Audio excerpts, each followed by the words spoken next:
Καλησπέρα σας. Είμαι ο Βασίλης Καρναχωρίτης, επικεφαλής του Συνδυασμού Σίγουρη Επαγγελματική Προοπτική, που μαζί με άλλους 72 επαγγελματίες θα προσπαθήσουμε στις 3, 4, 5 Δεκέμβρη να διεκδικήσουμε θέση στο επαγγελματικό επιμελητήριο, προκειμένου να είμαστε η φωνή των συναδέλφων μας. Μαζί μας έχουμε τον κύριο Γιάννη Ντουλιγέρη, ο οποίος είναι ασφαλιστικός διαμεσολαβητής, μεσίτης ασφαλίσεων αν δεν κάνω λάθος, και διαχειριστής επιχείρησης ασφαλιστικής διαμεσολάβησης που κάνει κίνηση μαζί μας στο επαγγελματικό επιμελητήριο. Κύριε Ντουλιγέρη, πείτε μας λίγα πράγματα για την επαγγελματική σας δραστηριότητα. Καλησπέρα σας. Θα ήθελα να σας ευχαριστήσω και εγώ που μου δίνετε αυτή η ευκαιρία για να μπορέσω και εγώ να πω τις απόψεις μου. Ξεκίνησα την ασφαλιστική διαμεσολάβηση πριν αρκετό καιρό, παρακινούμενος από τον πατέρα μου, ο οποίος ήταν ήδη στο χώρο αρκετά χρόνια.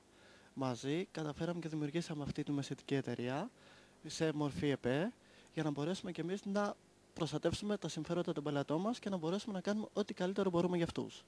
Πάρα πολύ ωραία. Κύριε Ντουλιγέρη, κατά τη δημιουργία αυτής της εταιρείας, αντιμετωπίσατε προβλήματα όσον αφορά με τις διαδικασίες με το επαγγελματικό επιμελητήριο Αθηνών? Δυστυχώς αντιμετώπισα αρκετά προβλήματα και το κυριότερο από αυτά ήταν η άγνοια νόμου που υπήρχε από τους ίδιους υπαλλήλους του επιμελητηρίου. Έπρεπε εμείς πολλές φορές να τους υποδείξουμε και να τους βοηθήσουμε όσον αφορά τις διατάξεις των νόμων που πρέπει να ακολουθήσουμε για να δημιουργηθεί και να μπορέσει να γραφτεί η εταιρεία στο επιμελητήριο. Αυτό γιατί τι διαφορετικό έχει η δική σας εταιρεία από τις άλλες εταιρείες?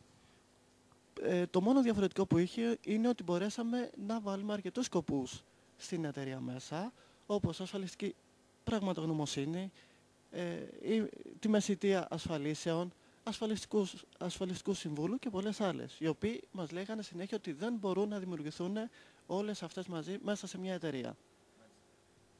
Κύριε Ντουλιγέρη, πείτε μου κάτι σας παρακαλώ.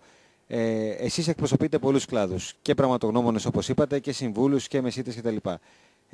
Ποια είναι τα κοινά προβλήματα που θέλετε σαν Ένωση να προσεγγίσετε, σαν Ένωση Πιστοποιημένων Επαγγελματιών, και που καλύπτει και η κίνησή σας στο να ενταχθείτε σε εκλογές του επαγγελματικού επιμελητηρίου? Ένα μεγάλο πρόβλημα που έχουν όλοι οι επαγγελματίες ανά τη χώρα και στο Επαγγελματικό Επιμελητήριο Αθηνών είναι η συναλλαγή που έχουν με το επιμελητήριο. Υπάρχουν μόνο 6 γκισέ για να καλύψουν τις ανάγκες 60.000 επαγγελματιών, που όπως καταλαβαίνετε αυτό είναι λίγο δύσκολο. Ενώ θα μπορούσαν να βρεθούν άλλοι τρόποι πολύ πιο εύκολοι και πολύ πιο γρήγοροι και να γίνεται πιο γρήγορα η δουλειά και να μην υπάρχει αυτή η αποστροφή από το επαγγελματικό επιμελητήριο που όλοι λέμε ότι είναι ένας φορέας που απλά παίρνει τα 50 ευρώ ή οποιαδήποτε συνδρομή είναι και υπάρχει μόνο και μόνο γι' αυτό. Με συγχωρείτε πολύ. Ένα παράδειγμα για να γίνει πιο εύκολη αυτή η διαδικασία. Θα μπορούσαν να δημιουργηθούν είτε παρατήματα σε διάφορες περιοχές για να μπορέσουν να πηγαίνουν οι επαγγελματίες να κάνουν τις δουλειές τους, είτε να υπάρξουν πολλές διαδικασίες μέσω του ίντερνετ, να εξυγχρονιστεί το επιμελητήριο, για να μπορέσουμε όλοι να μην τρώμε τον χρόνο που είναι πολύτιμος για τους επαγγελματίες για απλές δουλειές που γίνονται κατευθείαν. Όσον αφορά το δικό σας επάγγελμα τώρα, προβλήματα τα οποία αντιμετωπίζουν και οι υπόλοιποι ασφαλιστικοί διαμεσολαβητές και θα αγγιχθούν με την κίνησή σας στο να μπείτε στο επαγγελματικό επιμελητήριο, μπορείτε να μας αναφέρετε? Ένα μεγάλο πρόβλημα που δημιουργήθηκε τώρα τελευταία είναι η κατάργηση του δοκίμου ασφαλιστικού συμβούλου.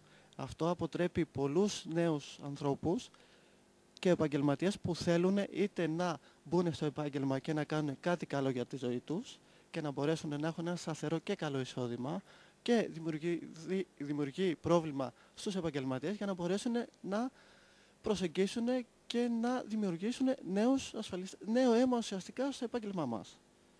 Πολύ σημαντικό αυτό. Από όσο γνωρίζω, η επιχείρησή σας είναι ενταγμένη στο σύστημα MQI, που σημαίνει ότι σίγουρα τηρείτε πρωτόκολλα, διαδικασίες, δελτία ερεύνης πριν τις εντολές και ούτω καθεξής. Ενώ έχουμε δει ότι στον κλάδο μας δεν λειτουργούν όλοι οι συνάδελφοι με τις ελάχιστες διαδικασίες που ορίζει ο νόμος. Ποια είναι η άποψή σας πάνω σε αυτό? Να σας πω την αλήθεια, και εγώ στην αρχή δυσκολεύτηκα με το σύστημα, αλλά ήταν κάτι το οποίο έπρεπε να γίνει και το έβαλα στην καθημερινότητά μου. Το δυστυχές είναι όμως ότι είμαστε ελάχιστοι αυτοί που ακολουθούμε αυτό το σύστημα, που ουσιαστικά βάζει το επάγγελμά μας σε μία βάση για να μπορέσουμε όλοι να λειτουργήσουμε. Αλλά δυστυχώς το επιμελητήριο θα μπορούσε είτε να ενημερώσει είτε να βάλει κάποιες δομές, ώστε είτε να ακολουθούνται κάποιες συγκεκριμένες διαδικασίες, είτε να πει ότι όσοι δεν τις ακολουθούν θα πρέπει να φύγουν από το συγκεκριμένο επάγγελμα. Για να μπορέσουμε κι εμείς όλοι να λειτουργήσουμε σαν σωστοί επαγγελματίες. Και να μην υπάρχει το ότι ασφαλιστής, εντάξει, είναι στον αέρα. Θα έπρεπε κι εμείς να βοηθήσουμε ώστε να μπει σε μια βάση όλο το επάγγελμα. Εσείς σαν μεσίτης ασφαλίσεων αλλά και νέος σε ηλικία επαγγελματίας, έχετε να δώσετε ένα θετικό μήνυμα στην αγορά? Παρόλη τη δυσκολία που υπάρχει, υπάρχουν μεγάλες δυνατότητες ανάπτυξης και είναι στο χέρι όλων, προσωπικά και συλλογικά, να μπορέσουμε όλοι να βοηθήσουμε ένας τον άλλον για να μπορέσει να βοηθηθεί και η χώρα και να βγει από αυτή τη δύσκολη περίοδο που διανύει με την οικονομική κρίση, αλλά και να μπορέσουμε όλοι να βοηθήσουμε ένας τον άλλον να κάνει κάτι καλό για τον εαυτό του. Διατηρείτε μια οικογενειακή επιχείρηση με τον πατέρα σας, από ό,τι μας είπατε. Θέλω να μου πείτε για τους πελάτες σας που εμπιστεύονται αυτή την οικογενειακή επιχείρηση έναν λόγο να σηκωθούν στις 3, 4, 5 Δεκέμβρη και να έρθουν να βάλουν μια ψήφο στο ψηφοδέλτιο δίπλα στο όνομά σας, στο Δουλιγέρης Ιωάννης, προκειμένου και εσείς να εκλεγείτε στις εκλογές. Πείτε μου μια αιτία.